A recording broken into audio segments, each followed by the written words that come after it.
5 reinos, segundo Whittaker. Hoje acredita-se que deva-se inserir o 6º reino. 6º reino, um ponto de interrogação, que é o reino vírus. Alguns autores concordam com o 6º reino, outros autores não concordam com o 6º reino. Nós estamos trabalhando com a possibilidade de 6 reinos. Então vamos trabalhar daqui para frente com 6 reinos. Que o vírus ele está entre a matéria bruta e o ser vivo, porque ele é acelular, não é isso? Ele não é constituído de uma célula, não tem citoplasma, não tem membrana citoplasmática, tem o núcleo que é o DNA ou RNA, e ele é o único ser com DNA ou RNA. Fora da célula ele cristaliza. Ele é um parasita intracelular obrigatório, e a expressão vírus quer dizer veneno. Então o vírus é um ser que foge a todos os outros padrões. Acelular, parasita intracelular obrigatório, fora da célula ele cristaliza. E ele pode ter 2 ácidos nucleicos, ou DNA ou RNA. Então o vírus realmente tem sido um problema dentro da classificação, certo? Mas nós vamos considerá-los, a partir daqui, como ponto de referência, o 6º reino. Primeiro reino, Monera. Segundo, Protista. Terceiro, Fungi. Quarto, Metáfita, Plante ou Vegetalia. 5, Metazoa ou Animalia. E o 6º, que seriam os vírus. No reino Monera, nós vamos ter vários representantes. As bactérias, o PPLO ou Pleuropneumonia-like organismo, chamado também de micoplasma, as rickétsias e as cianofícias. Então, o único representante no reino Monera que é considerado uma alga são as cianofícias. Ciano azul, fícias algas, que alguns inclusive chamam de bactérias. Classificam não como algas, como bactérias. Seriam chamadas de cianobactérias. O que são as cianofícias? São algas unicelulares com uma célula procarionte. Essa célula só apresenta a membrana citoplasmática e membranas no citoplasma, onde vai se concentrar ali moléculas de clorofila em estruturas chamadas cianossomos, são as únicas membranas. E por ser unicelular procarionte, ela vai ser incluída no reino Monera. Todos os representantes do reino Monera, as algas azuis, bactérias, micoplasma, rickétsias, as clamídias, apresentam uma célula com uma parede celular, que é o caso das bactérias, que é o caso das algas azuis, não é isso? Apresenta uma membrana citoplasmática lipoproteica, o material genético, que é o DNA, ácido desoxirribonucleico, disperso no citoplasma, e ribossomos. Como não há carioteca, mitocôndria, cloroplasto, retículo endoplasmático, complexo de Golgi, ribossomo, nenhum organoide aqui dentro com membrana, peroxissomo, glioxissomo, esferossomo, não há organoide com membrana, e a única membrana é a membrana citoplasmática, nós vamos dizer que o DNA está disperso no citoplasma, espalhado no citoplasma, e o único organoide que uma célula procarionte apresenta são os ribossomos, responsáveis pela síntese das proteínas, que são organoides sem membrana. Muito bem. Então veja bem, as algas azuis não trazem problema de classificação, salvo aquele que alguns consideram bacterioclorofila, cianobactérias, tá? Vamos agora lá para aquela ponta. Reino protista. O reino protista é constituído pelos protozoários, durante muito tempo considerado animais, hoje não são mais animais, são protistas, só que eles não fazem fotossíntese, eles são heterótrofos. E pelas algas que fazem fotossíntese, que são autótrofas. Então, dentro do reino protista, nós temos as euglenofícias, as crisofícias, as pirrofícias e as clorofícias. Veja bem, 1, 2, 3, 4 algas que são unicelulares, semelhante às algas azuis. Só que ao invés destas algas apresentarem uma célula procarionte, ela apresenta uma célula eucarionte. Logo, se a célula eucarionte não é procarionte, ela vai para o reino protista, porque as unicelulares procariontes vão para o reino Monera. Todos os indivíduos do reino protista, não interessa se são as algas euglenofícias, crisofícias, pirrofícias ou clorofícias, ou os protozoários, apresentam uma célula mais complexa do que a procarionte, mais organizada do que a procarionte. E elas apresentam parede celular. Os protozoários não têm parede celular, salvo os foraminíferos, que apresentam um resquício de uma estrutura, né, que é uma carapaça silicosa, não é isso? Mas a princípio os protozoários não apresentam parede celular, só membrana citoplasmática.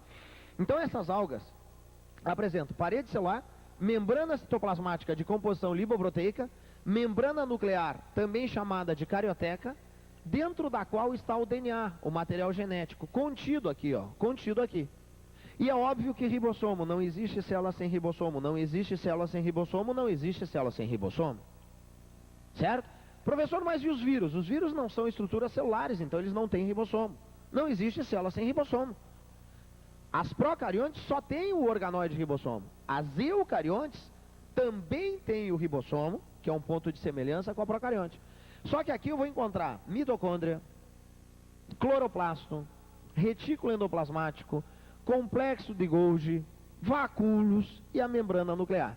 Isso depois nós vamos ver no multimídia com altíssima qualidade. Isso é só uma noção geral.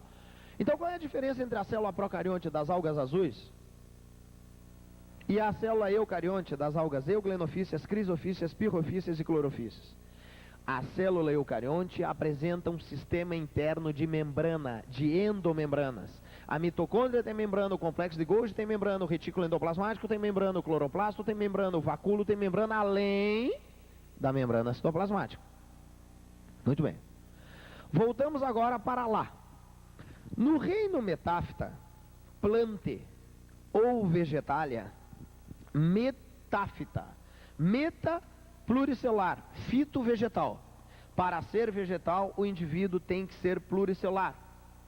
Por isso que essas algas, euglenofícias, crisofícias, pirrofícias e clorofícias, não são mais consideradas vegetais, eram antes consideradas vegetais e estudados pelos botânicos como vegetais. Hoje não são mais. Hoje, euglenofícia, crisofícia, pirrofícia e clorofícia são protistas. Quem são as algas consideradas vegetais? As clorofícias, algas verdes, as rodofícias, algas vermelhas, as fiofícias, algas pardas e as carófitas, certo? Que são também algas com bastante diferenciação das fiofícias, rodofícias e clorofícias devido a vários critérios que basta ler no livro. Clorofícia, rodofícia, fiofícia e carófita são algas pluricelulares, com célula eucarionte. Por isto, elas serão incluídas no reino vegetalia ou plante ou metáfita. Por que elas não estão no reino monera? Porque a célula é eucarionte.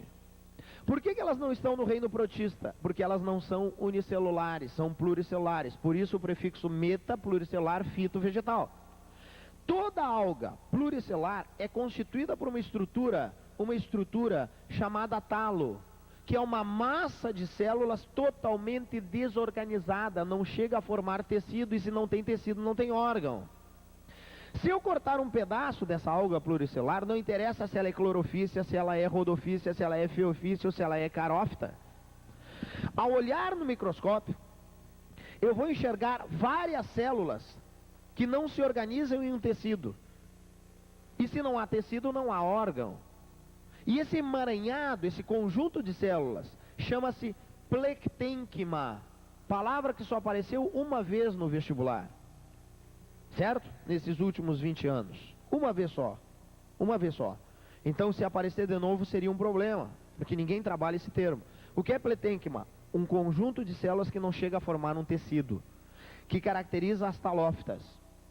Então, veja bem, se você olhar para uma alga do reino vegetalia, planta e metáfita, você não vai enxergar raiz, nem caule, nem folha, nem flor, nem fruto, nem semente, porque ela é pluricelular sem tecido, e se não há tecido, não há órgão. Problemas.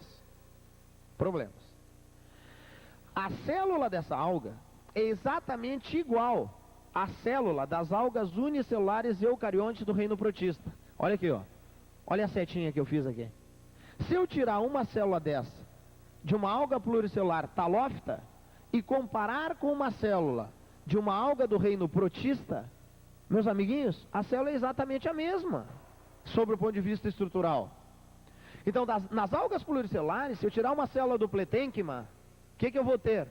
Uma célula igual às células eucariontes, com parede celular, com membrana citoplasmática, com membrana nuclear ou carioteca. O DNA estará contido dentro da carioteca. E com todos os outros organoides. Aqui eu vou encontrar mitocôndria, cloroplasto, retículo endoplasmático, ribossomo, carioteca, vacúolo. Todos os organoides estarão numa célula do pletênquima, que constitui uma alga talófita pluricelular do reino Vegetalia, Plantae ou Metaphyta. Todos os organoides que estão dentro dessa célula estão na célula das algas unicelulares protistas, salvo algumas exceções. Ponto. Problemas. Problemas, problemas e mais problemas. Temos que chamar um congresso para organizar isso aqui, ó. Dúvidas. Existem algas fiofícias uni e pluricelulares. Existem algas rodofícias uni e pluricelulares. Existem algas clorofícias uni e pluricelulares. E agora? A sugestão é a seguinte: as fiofícias unicelulares deveriam ser incluídas no reino protista. As rodofícias unicelulares deveriam ser incluídas no reino protista. As clorofícias, ou algas verdes, unicelulares deveriam ser incluídas no reino protista, e não são. Todas as fiofícias, rodofícias e clorofícias, pardas, vermelhas e verdes, que são pluricelulares, aqui não há problema. Por serem pluricelulares, são incluídas no reino Vegetalia, Plantae ou Metaphyta. Certo? Só que aí, meus amigos, algumas linhas de classificação colocam as algas, olha aqui, ó, colocam as algas clorofícias unicelulares eucariontes no reino Metaphyta ou Vegetalia ou Plantae. Mas, professor, elas não são unicelulares, essas algas clorofícias? São. Mas então por que elas são unicelulares e deveriam ser colocadas como protistas e são colocadas no reino vegetal? Se nos vegetais todos devem ser pluricelulares para serem incluídos no reino Plantae, Metaphyta ou Vegetalia. Porque acredita-se que essa alga unicelular verde eucarionte, que deveria estar enquadrada no reino protista, mas não está, está no reino vegetal, acredita-se que essa alga foi a que evoluiu para formar as pluricelulares, as quais originaram os vegetais terrestres, briófita, pteridófita, gimnosperma e angiosperma. Então, são clorofícias unicelulares eucariontes? São. Por que não estão no reino protista?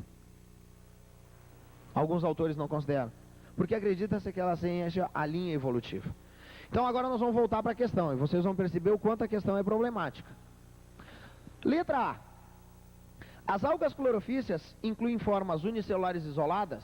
Sim. Unicelulares coloniais? Sim. Multicelulares ou pluricelulares? Sim. Violando, portanto, a definição do reino Plantae? Sim. No qual estão classificadas? Sim. Como poderiam ser incluídas no reino protista? Também sim. Então como é que eu vou ter que considerar a letra A certa? Porque a letra A está dizendo, veja bem, que existem algas verdes unicelulares que deveriam estar no reino protista. Existem algas verdes unicelulares coloniais que deveriam estar no reino protista porque continuam sendo unicelulares. E existem algas verdes pluricelulares que deveriam e estão colocadas no reino vegetal. Então aqui nós temos uma bagunça. Os caras não se entendem. A Chlamydomonas é uma alga unicelular eucarionte, deveria ser protista. A Volvox é uma alga unicelular colonial, certo? Mas continua sendo unicelular, deveria ser incluída no reino protista. E as algas verdes, as demais algas verdes, são vegetais. Então a classificação das pluricelulares verdes está correta. E o problema são as unicelulares, isoladas e coloniais. Então eu vou ter que considerar a letra A correta. Vou repetir por quê. Vamos lá, de novo, página 57, questão número 1, letra A. As algas clorofícias incluem formas unicelulares isoladas? Sim. Unicelulares coloniais? Sim. Multicelulares ou pluricelulares? Sim. Violando, portanto, a definição do reino plante, que são só pluricelulares, sim, viola. E elas são classificadas no reino vegetal, sim. Como poderiam ser incluídas num outro reino, que é esse pedacinho que falta da questão, o reino protista, sim.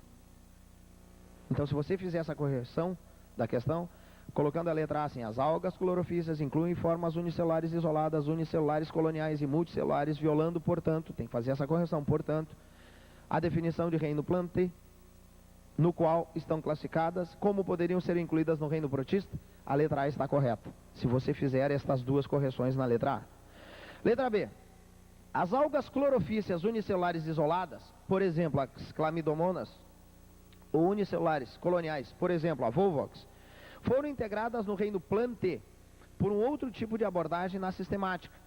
Ou seja, elas representam a principal linha evolutiva que deu origem às plantas terrestres, briófita, pteridófita, gimnosperma e angiosperma. Sim ou não? Sim. A letra B também está correta. Percebeu, Magrão? Letra C. As algas rodofícias, algas vermelhas e as fiofícias, algas pardas, são sempre multicelulares, tendo sido provavelmente originada de ancestrais diferentes dos quais deram origem às algas verdes. Não, está errado. Está errada a letra C, porque as algas rodofícias vermelhas e as fiofícias pardas não são sempre multicelulares, existem representantes unicelulares. E esses deveriam ser colocados no reino protista. E nem citados são nos livros. Tá? Tendo sido provavelmente originadas de ancestrais diferentes dos que deram origem às algas verdes. A letra C está errada, a letra A e a letra B correta. Letra D. As algas verdes têm ampla distribuição no ambiente aquático, ocorrendo, entretanto, com maior predominância na água doce, certo? Existindo representantes unicelulares isolados, unicelulares coloniais, multicelulares filamentosos, que é o caso da Holotrix, multicelulares membranosos, que é o caso da uva, e tubulares multinucleadas, que é o caso da Caulerpa, certo? A letra D também está certa, certo? A letra E está errada, porque todas as afirmativas não estão corretas. Então você teria aí um problema. Nós vamos ter que definir um gabarito. Então vamos fazer o seguinte, vamos colocar assim, como gabarito correto, a letra E. Todas as afirmativas estão corretas. Todas. Se nós pegarmos a letra C e fizermos a seguinte correção. Letra C, por favor, olhe lá no teu livro. A seguinte correção para considerar a letra C certa. As algas rodofícias, algas vermelhas, e as fiofícias, algas pardas, são unicelulares e pluricelulares, tendo sido provavelmente originados de ancestrais diferentes dos que deram origem às algas verdes. Aí a letra C fica correta, e aí a resposta certa é a letra E. Todas as afirmativas estão corretas. Todas as afirmativas estão corretas. Letra A, letra B, letra D e letra C, se você fizer essa correção na letra C. De novo, vamos fazer a correção, As algas rodofícias, algas vermelhas e as fiofícias, algas pardas, são unicelulares e pluricelulares. Resposta certa da questão número 1, que é a questão mais complexa, mais difícil de todos os livros do Unificado. Porque ela foi construída por mim para exatamente mostrar o quanto o sistema de classificação ainda é falho, tendo seres que podem ser colocados num reino ou no outro reino. E nós precisamos de um congresso para botar ordem nisso. Enquanto o congresso não sai, as bancas, se cobrarem questões exigindo classificação de algas, vão levar, com certeza, milhões de críticas. E nós temos que anular uma questão desse tipo. Porque se nem os grandes especialistas, os caras que têm especialização, lato sensu, mestrado, doutorado e PhD nesse assunto, se entendem, nós não temos que cobrar uma questão de vestibular onde aquele ponto é um ponto polêmico, confundindo com isso a cabeça do aluno. Então essa questão foi colocada no livro exatamente para levantar a polêmica de que isso não pode ser cobrado no vestibular enquanto não houver um congresso que organize a classificação desses seres, que são, dentro da classificação, pontos de interrogação. Beleza? Fechamos a questão número 1, vamos para a questão número 2, página 57.